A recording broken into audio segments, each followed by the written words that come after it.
j'ai l'honneur d'introduire cette journée. Et pour cela, je vais travailler sur la chose suivante. Le plan de l'intervention. Alors voilà, il faut que je regarde là. La préparation physique et mentale, un positionnement. Ce que je trouve intéressant, c'est qu'il y a d'abord cette journée, qui est très très importante, et qui permet aux uns et aux autres de s'informer, d'une part, et puis de poser des questions, d'autre part. Donc il y aura un temps d'intervention à chaque fois pour poser des questions. La préparation physique et mentale étant le centre de la communication, et surtout comment articuler la préparation physique et mentale et la performance. Sachant que dans ce qui me revient, je développe ce que c'est que la préparation physique et mentale, c'est un positionnement. C'est un positionnement et c'est un peu comme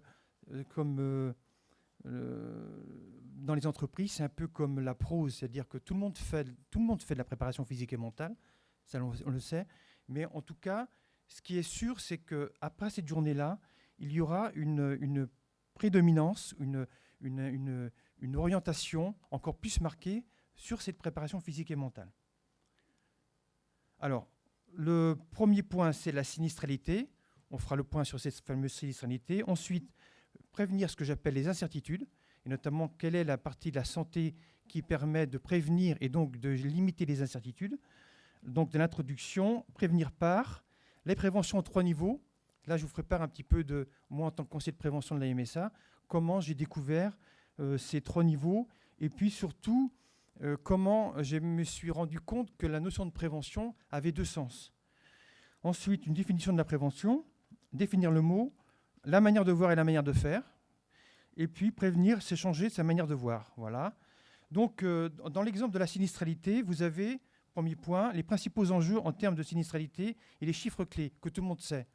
C'est-à-dire que, c'était dit par Monsieur le Président, c'est-à-dire qu'il y a de la sinistralité qui est très importante, et il y a eu donc des mesures qui ont été prises, ça va être développé par Madame Lansal, sur la notion d'accident de travail. Il y a 2000 accidents par an en France, dont 10% entraînent une incapacité partielle permanente. Alors c'est un terme juridique qui veut dire que on s'arrête de travailler. 60% des accidents graves concernent l'entraînement et les courses. 70% sont dus à des chutes de cheval. Et puis 7 000 € le coût moyen direct d'un accident de travail. À partir du moment où on peut le compter, eh bien, on peut savoir quel est le coût direct d'un accident. Sachant que quand on dit le coût direct, il y a aussi derrière le coût indirect. C'est-à-dire que ce qu'on ne voit pas, ce qui n'est pas assuré, mais ce qui est supporté par l'entreprise, notamment en termes d'organisation. Prévenir les incertitudes, c'est quoi ? C'est le but de l'entreprise, c'est de gagner en fiabilité et en compétition. L'offre, il me semble que, en tout cas, moi je fonctionne comme ça, je n'oublie jamais ça. C'est de gagner en fiabilité et en compétition. Il s'agit pour elle de durer sur un marché qui est le marché économique, en gagnant des courses et en gagnant des clients. Voilà. Donc il y a des risques liés à ces fameuses incertitudes, et donc les accidents de travail et les maladies professionnelles en font partie. Il n'y a pas que ça, mais il y a en tout cas, on rentre par les accidents de travail et les maladies professionnelles, on rentre par la santé au travail. Donc agir en prévention, c'est vise à limiter ces fameuses incertitudes. Mais comment faire ? Comment s'y prendre ? Parce que là, chacun s'y prend comme il peut. Donc il y a des actions de prévention qui existent et qui évoluent au fur et à mesure des expériences, des informations et des études scientifiques. Il s'agit, alors vous avez ici, des personnes qui travaillent sur les expériences, qui ont travaillé sur des informations et qui ont travaillé sur des études scientifiques. Et il faut les 3 pour pouvoir agir en prévention. Donc, c'est résumé par ce schéma-là. Il faut de l'expérience, c'est très très important. Il faut le code du travail. Alors, pour moi, le code du travail, c'est surtout une expérience sociale qui est mise en texte. C'est de la traçabilité. Quand on est sur la prévention, on est sur de la traçabilité. C'est une expérience sociale qui est mise en texte. Après, vous avez les conseils des réseaux qui sont là pour pouvoir en développer la formation. Vous avez l'information et l'enseignement, puis vous avez autres études scientifiques. Et vous avez ici toute une palette de personnes qui sont à votre service pour pouvoir répondre à vos questions, en fonction de ce qu'ils ont. Alors, moi,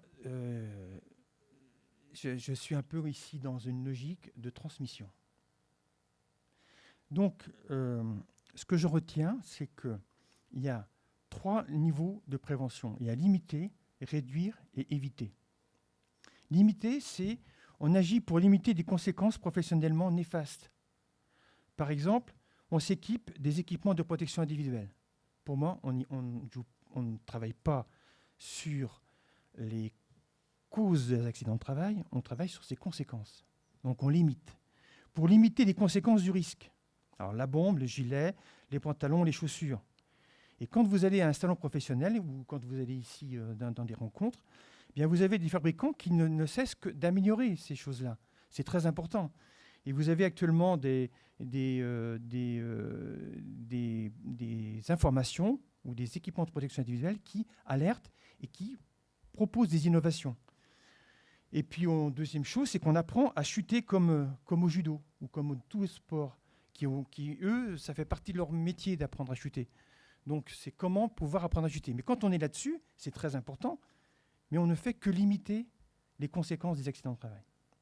Il y a un deuxième niveau, c'est qu'on agit pour réduire les expositions. Alors, ce que je trouve intéressant, c'est qu'on agit sur les fameux risques, en les repérant et en les évaluant. L'évaluation des risques, EDR, eh bien, c'est donc cette approche-là qui permet une connaissance des risques liés aux installations et réduire et fiabiliser le travail. Ça participe de cette idée-là. Alors, c'est vrai que derrière, il y a un contrôle, mais en tout cas, quand on est sur la prévention, ça vaut le coup d'avoir une idée des risques qui sont pris au quotidien. Et puis, on peut agir à partir des accidents de travail, c'est aussi possible, en repérant et en les évaluant, l'évaluation des risques. On peut agir sur les accidents de travail. Les accidents de travail est une occasion de comprendre le travail dans une logique pluricausale.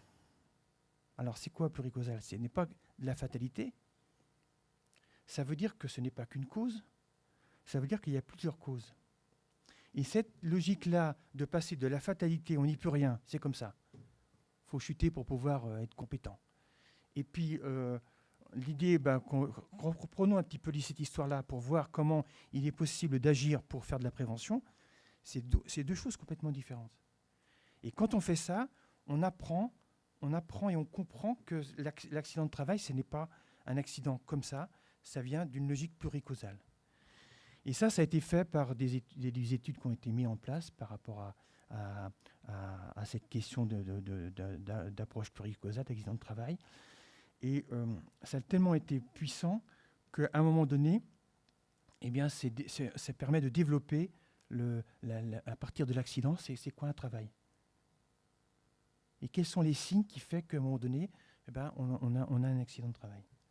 Et toute la compétence, me semble-t-il, on en discutait encore hier soir, eh bien, c'est justement d'être en capacité de pouvoir détecter avant.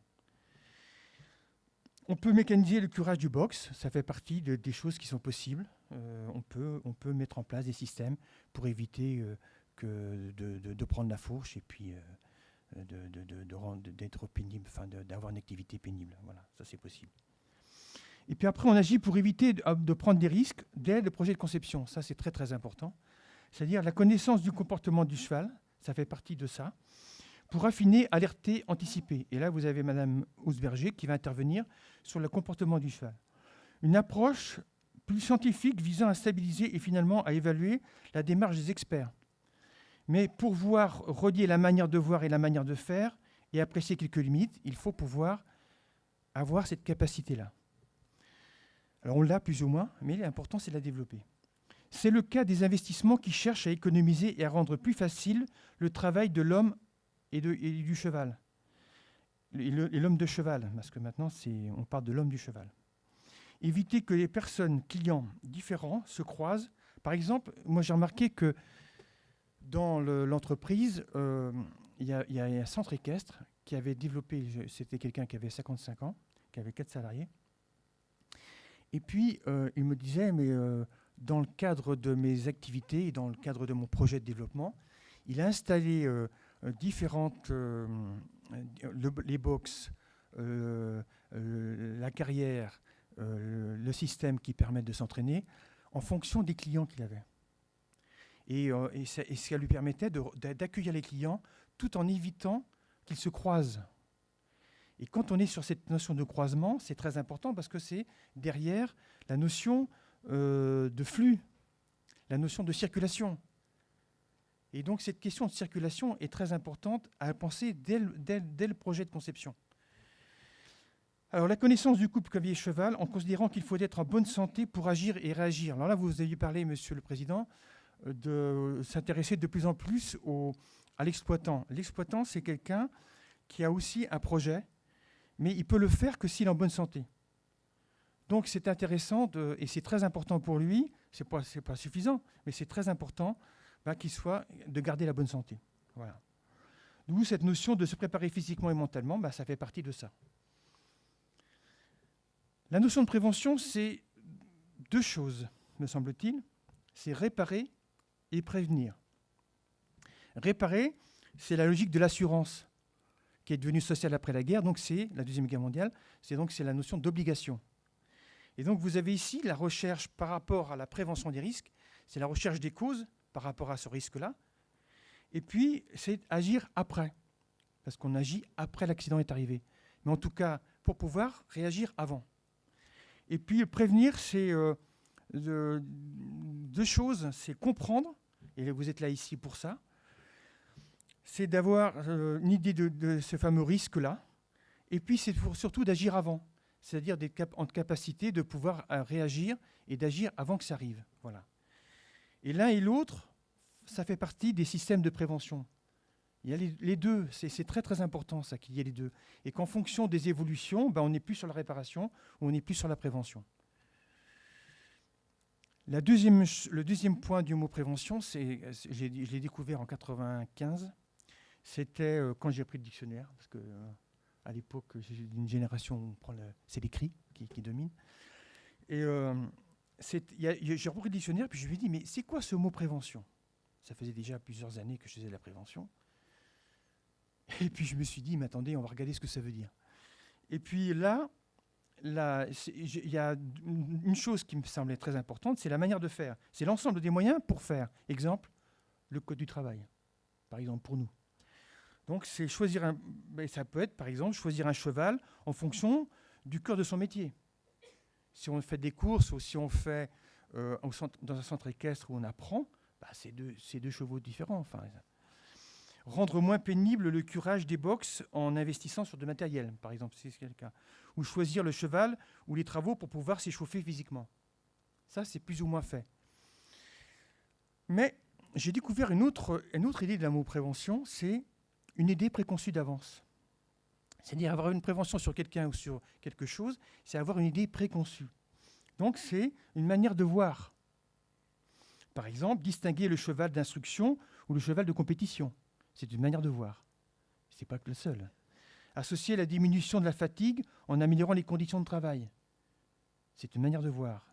Le fait de distinguer, par exemple, le travail d'entraînement du cheval du fameux, ce que j'appelle le travail, c'est-à-dire tout ce qui concerne avant l'entraînement et après l'entraînement, c'est une façon de voir.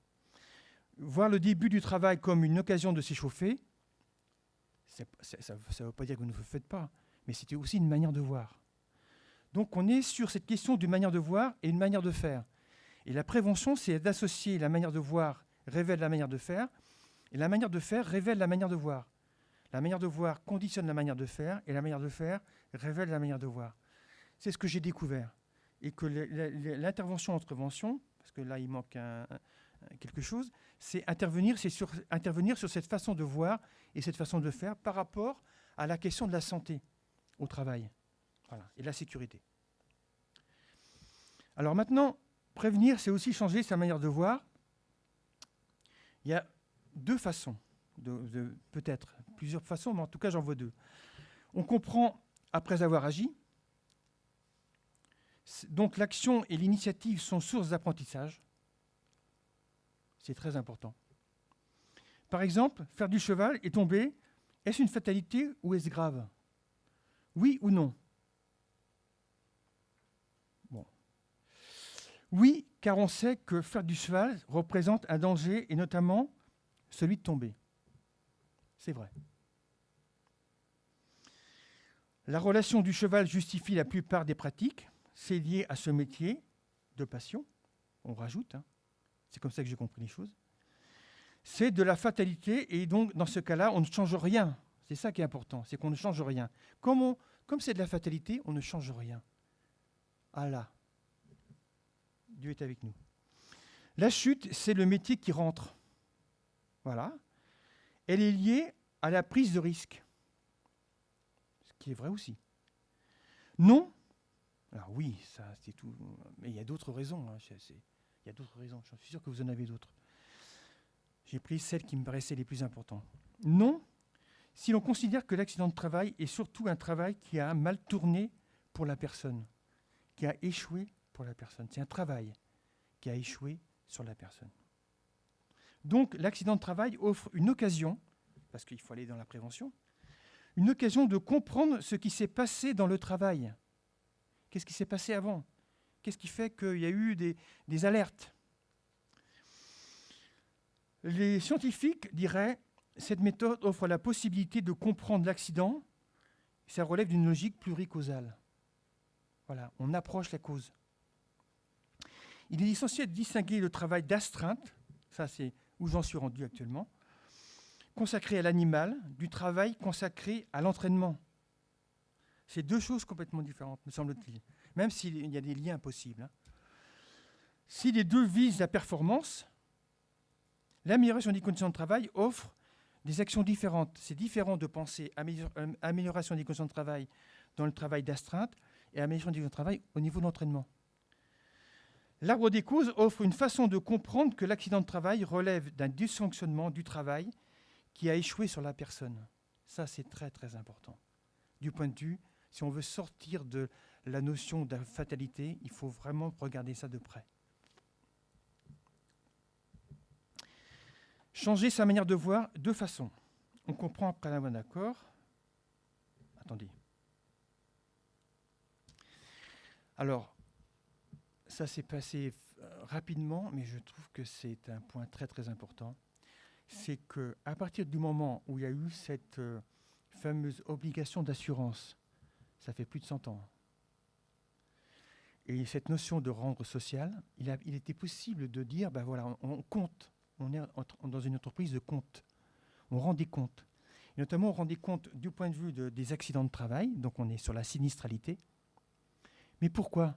Mais pour faire de la prévention. Et donc, depuis quelques années, il y a des plans de prévention qui existent et toutes les institutions de prévention ont pour mission de développer ces plans de prévention. Notamment, il y en a un qui existe là, dans lequel vous êtes dedans, et aujourd'hui on est ensemble, c'est pas par hasard, en 2016-2020, merci Gérald, c'est qu'il peut permettre d'acquérir une manière de voir et une manière de faire. Par exemple, eh bien, c'est de permettre l'apprentissage de la chute de cheval. Et il y a des choses qui sont faites et qui sont mises en œuvre pour pouvoir développer l'apprentissage de la chute de cheval. Voilà. On est sur la limitation.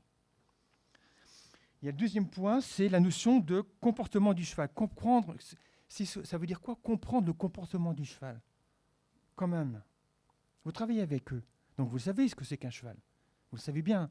Donc l'idée, c'est comment aller un peu plus loin dans cette question-là. Et Mme Ousberger va vous développer des notions autour de cette question de comportement du cheval. Et puis la préparation physique et mentale, c'est venu, ça vient ici. C'est-à-dire que c'est sur la question de utiliser notamment le travail qui est fait au quotidien pour pouvoir s'échauffer physiquement et mentalement. Voilà. Que ce ne soit pas uniquement une activité qu'on fait dans les clubs de sport et le soir. Alors, comment promouvoir la préparation physique et mentale? En reliant cette préparation du travail au quotidien. C'est ça l'objectif de 5 minutes. D'accord. Je vais terminer. Oui, je vais terminer. Donc, vous avez un document, sans doute dans vos papiers, qui justement reflète le travail du groupe. Et ce que je trouve intéressant dans ce travail du groupe, c'est qu'il y avait différentes personnes qui étaient là. Il y avait des médecins du travail, il y avait des gens de la caisse centrale, il y avait des gens de la caisse départementale, il y avait des gens de l'IFCE, il y avait des personnes qui préparaient physiquement les sportifs, et il y avait aussi des professionnels qui venaient quand ils pouvaient. Et c'est très important parce que vous avez ici une organisation à travers 2 grandes parties, une partie scientifique et des principes, et puis vous avez une partie pratique. Voilà. Alors vous lirez, c'est un document très important, il me semble-t-il, hein, parce que je suis dedans, il ne faut pas dire le contraire quand même. Alors, vous avez des conséquences médiatiques, bon, bah, ça c'est pour me faire plaisir. Conséquences en termes de... Mais par contre, ça diffuse l'information, donc c'est très important. Puis des conseils en termes de prévention. Vous avez donc des réunions de transfert de là, et puis voilà. Donc vous avez ça. Ce qui est intéressant dans ce document-là, à chaque fois je le présente de la même manière, ce schéma-là est très important. Alors, Nicolas va le redévelopper, mais c'est très important. C'est parce que vous avez ici, ça vient du fait qu'à un moment donné, dans les études qu'on a faites, là, on a eu un grand entraîneur en Maine-et-Loire qui me disait, mais vous savez, monsieur Brunet, le sportif dans le système, c'est le cheval, c'est pas la personne. Je voyais les gens brosser, c'est pas possible. Donc avec Madame Sophie Biot et puis tout le travail qui avait été fait par les FCE, on a relevé le débit cardiaque du cheval et de l'homme de cheval ou de la femme de cheval. Et on s'est rendu compte de ça. On s'est rendu compte que ici vous avez le pansage, l'échauffement, etc. Donc c'est les activités physiques, les activités, ce qu'on appelle les activités de travail dans une approche ergonomique. Et puis vous avez ici en ordonie, vous avez les battements cardiaques.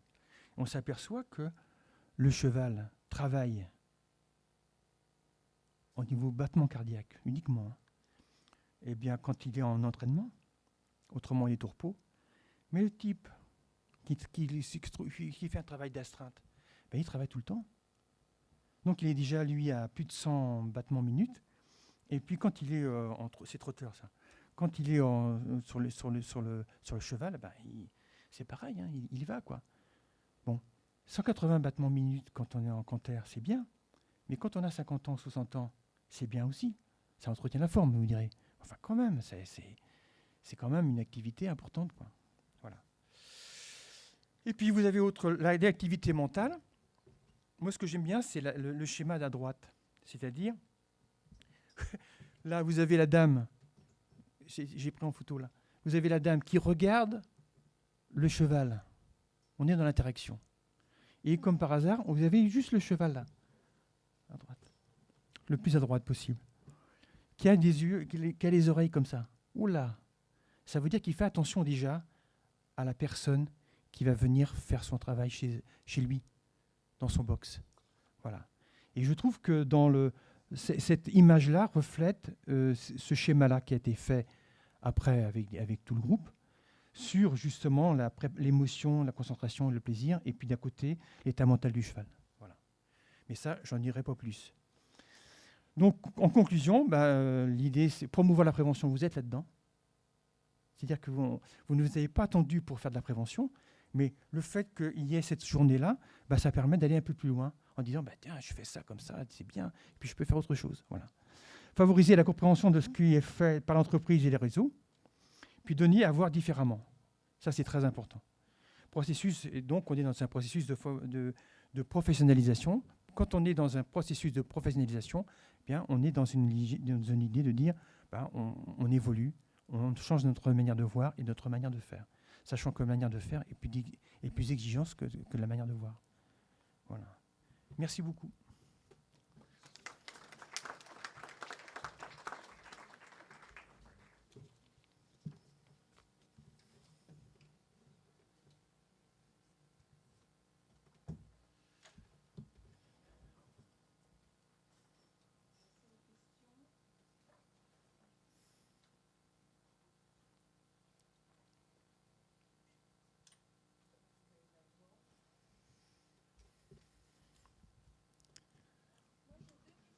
Alors, Oui.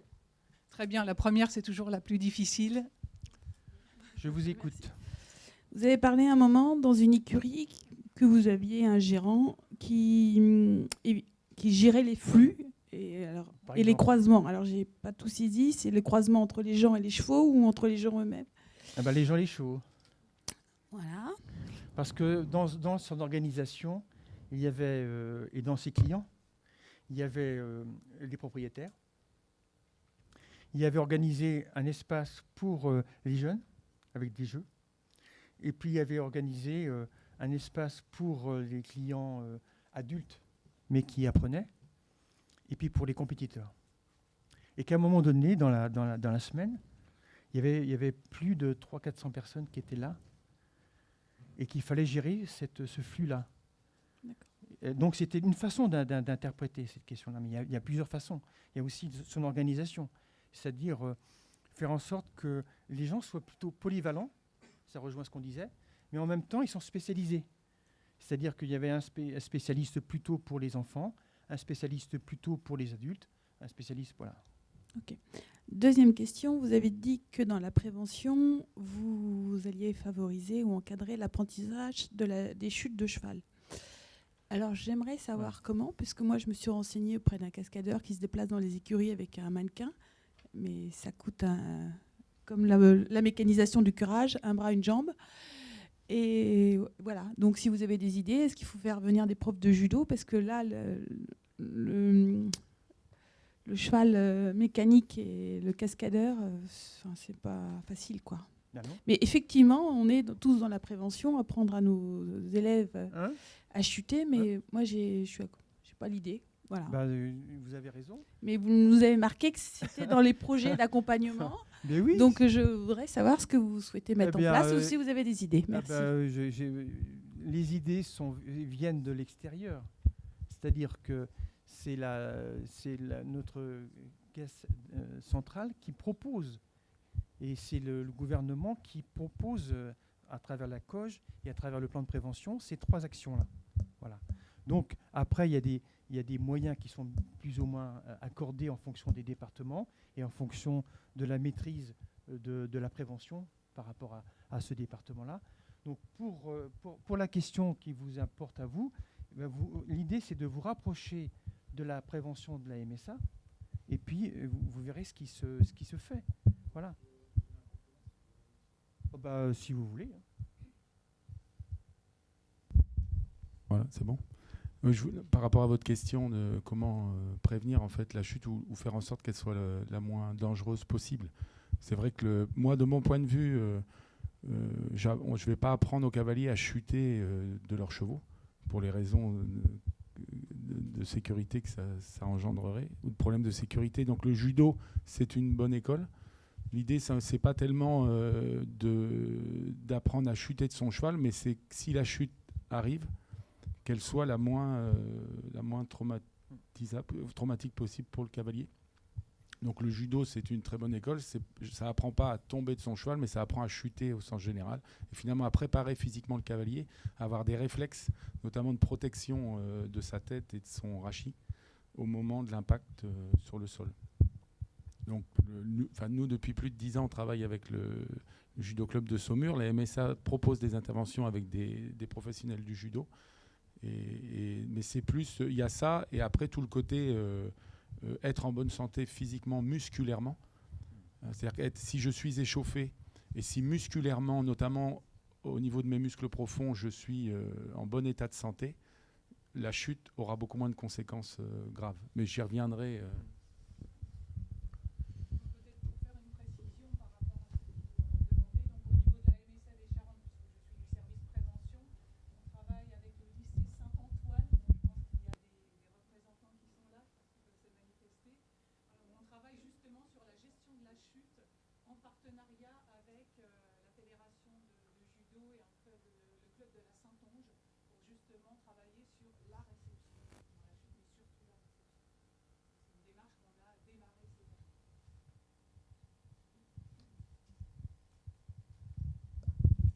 Est-ce qu'il y a d'autres questions?